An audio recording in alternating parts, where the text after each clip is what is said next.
À qui profite le crime de l'assassinat de la dame, à qui nous profitons pour adresser nos condoléances à la famille et puis à l'État français. En réalité, ça ne peut que profiter à ceux qui en sont en difficulté sur le plan diplomatique et sur le plan militaire, à ceux qui estiment que aujourd'hui Félix Tshisekedi est en train d'être beaucoup plus protégé. D'ailleurs, c'est ce qu'il a dit à Nanga, par la communauté internationale. Donc, rien qu'en traitant ce premier aspect, on se rend compte que véritablement, ce crime profite beaucoup plus à l'FM23 et à Paul Kagame. Monsieur Kagame, en fait, gagnait du temps. Même si, effectivement, diplomatiquement, il a plus ou moins perdu, il gagne du temps. Et il fait du langage, ce que Orson Welles appelait un outil performatif de la politique. Il a commencé à se plaindre devant le corps diplomatique, en disant, vous voyez très bien, je suis le pauvre malheureux, tout le monde est contre moi, Tshisekedi ne veut pas faire d'accord, ne veut pas signer d'accord, etc. Et puis, patatras, il y a eu effectivement cette affaire du mardi 11 à 4 heures du matin. À qui profite le crime? Qui est à l'origine du crime? Je crois que les choses doivent être relativement claires. Alors, on nous dit que les Américains ont un système satellitaire relativement performant, donc on attend de ce côté-là qu'ils apportent des éléments de réponse. En attendant que la technique ou la technologie parle, il y a une réalité. Quelle est cette réalité? C'est que Monsieur Kagame estime qu'il n'a pas perdu encore.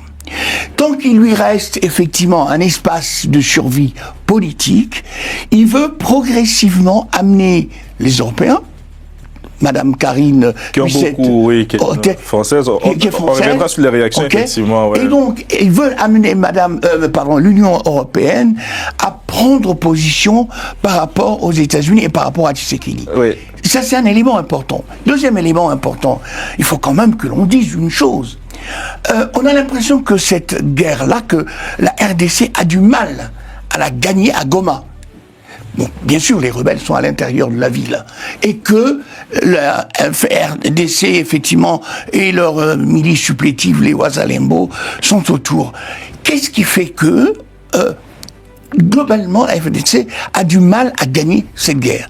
Alors, tout à l'heure, Magloire a mis l'accent sur la guerre moderne, c'est-à-dire avec les drones, avec justement, et c'est là que ce qui est assez intéressant, c'est que pour la première fois, vous allez peut-être dire le contraire, qu'il y a une offensive de drones sur Goma. Oui, il y a une... On sait aujourd'hui que c'est une ville assez imprenable.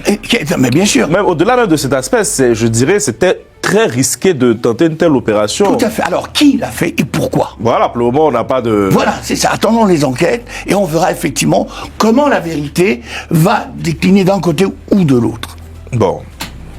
Oui, merci. J'ai suivi cette situation. Et donc j'adore déjà l'analyse de Guy Magloire Mafimba, parce que moi aussi je me suis posé cette question. Quand c'est ce genre de crime, on se pose des questions. Nous ne sommes pas des criminologues professionnels, mais nous savons comment faire des recherches en criminologie.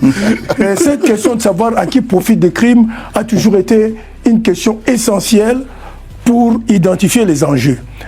D'ores et déjà, je peux dire que nous souscrivons à tous ceux qui ont dit qu'il faut qu'il y ait des enquêtes au niveau international, pour qu'il y ait des enquêtes pour nous éclairer, parce que nous sommes aujourd'hui avec les nouvelles technologies de l'information et de la communication, on peut vraiment nous éclairer, et nous savons que nous aurons cet éclairage, mais nous devons réfléchir, parce que nous pouvons anticiper sur l'éclairage que viennent nous donner les nouvelles technologies. On va partir le Alors décor. maintenant, quand moi j'analyse, quand je réponds moi de ma manière à la question à qui profite le crime, je passe par des situations pour répondre à cette question.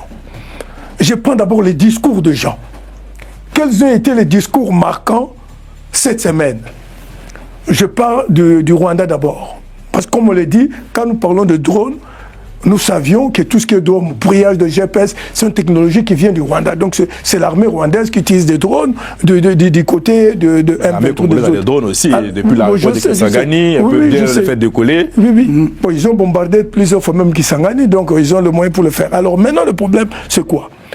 Paul Kagame il n'y a pas longtemps, devant le corps diplomatique, a dit ceci. On était en train de prendre des sanctions à sens unique. Donc, c'est-à-dire, pour lui, il fallait sanctionner de part et d'autre. C'est-à-dire, si on est en train de le sanctionner, c'est que le côté de RDC, il y a aussi le RDC qui est aussi fautif, qui commet aussi des fautes ou des crimes. Moi, je pense que c'était déjà le premier élément. Il faut créer un scénario où on nous condamne, on condamne et le Rwanda, l'AFC Rwanda, et on condamne aussi la RDC. Là, le RDC a gagné parce que c'était la vérité, et donc c'est le Rwanda qui a été condamné. Ça, c'est le premier élément qui montre qu'il faut maintenant créer une situation où on peut condamner aussi, je peux monter une situation pour qu'on condamne aussi la RDC. C'est un procès d'intention que vous faites au Rwanda. Hein? C'est un procès d'intention que vous faites au Rwanda. Non, je fais une analyse. Peu importe ce que les gens veulent en passer, nous devons réfléchir. Un autre élément qui me demande à qui profite le crime, l'intervention de Kagame. Parce qu'il a échoué pour instrumentaliser les conflits ethniques en République démocratique du Congo, qu'on est en train de massacrer des populations d'origine Tutsi, et ce montage-là ne tient plus. Parce qu'on est en train de démonter ça systématiquement. On démonte aussi les affaires de FDLR. Le menace de FDLR n'existe pas. Depuis que les FDLR sont là, on n'a jamais tiré de drones qui ont atterri dans l'espace du Rwanda. Ça n'existe pas. On n'a jamais vu des FDLR envahir, comme le voyant, comme l'ADF le fait de l'autre côté. On n'a jamais vécu ça. Donc, je pense que même l'argument de FDLR ne tombe pas debout. Mais nous le prenons dans un autre argument. Je voudrais... C'est l'histoire, nous devons récupérer notre territoire. Nous devons récupérer notre territoire. Et comment faire pour récupérer notre territoire? Donc il faut monter maintenant un scénario où c'est la RDC qui vient bombarder des trucs denses pour monter la dangerosité et de l'attaque de la RDC. Et alors, quand maintenant je me pose la question, à qui profite le crime? Comme l'a dit ma fille, on crée une situation pour culpabiliser l'autre camp et pour s'attirer le faveur des autres. Et maintenant, quand je vois par exemple cette Française qui est morte, Karen Busset, comment les gens se mobilisent côté l'AFC M23 pour essayer de faire la récupération politique, moi je me suis dit, et en plus aussi la rapidité. Parce que quand le drone tombe du coup, il faut qu'il y ait des enquêtes, il faut qu'on prenne les débris, qu'on fasse les analyses pour qu'on identifie ça vient d'où. Mais eux, aussitôt que ces drones sont tombés, aussitôt ils avaient déjà annoncé. Ça, c'est déjà cette précipitation-là en matière de criminologie, cette fuite en avant montre qu'on est peut-être le responsable de ce qui s'est passé et on veut directement créer un buzz sur le plan informationnel pour dire voici on vient de trop rationnel. Hein? Tu es trop rationnel. Non mais moi, on va mettre les pieds dans le plat. Les deux frappes, regardez quelque chose, les deux frappes ont eu lieu non loin de la résidence de Mme Olive Lembe, la femme de l'ancien président Joseph Kabila. Eh oui. Pourquoi j'ai insisté tout à l'heure sur le fait que on passe à une nouvelle dimension avec cette frappe de drone sur Goma, parce qu'il faut le dire, c'est le fief de l'état-major de l'AFC M23. Tout à fait. Donc, est-ce qu'il y avait une volonté, au fond, d'éliminer l'état-major de l'AFC M23? Parce que moi, je voulais terminer parce que vous m'avez coupé la parole. J'allais venir même sur ça. Et quand nous demandons aussi à qui profitent les crimes, quand je parlais de l'espace en disant que nous voulons récupérer notre territoire, quand il veut récupérer son territoire, c'est que signifie que ce territoire-là est rwandais. Et quand il veut récupérer un territoire qui est rwandais, il faut que l'équipe qui doit s'occuper de ce territoire-là soit une équipe rwandaise. Et si nous voyons toutes les rébellions depuis Afdel, qu'est-ce qui s'est passé? On mettait en tête des Congolais, et plus on avançait...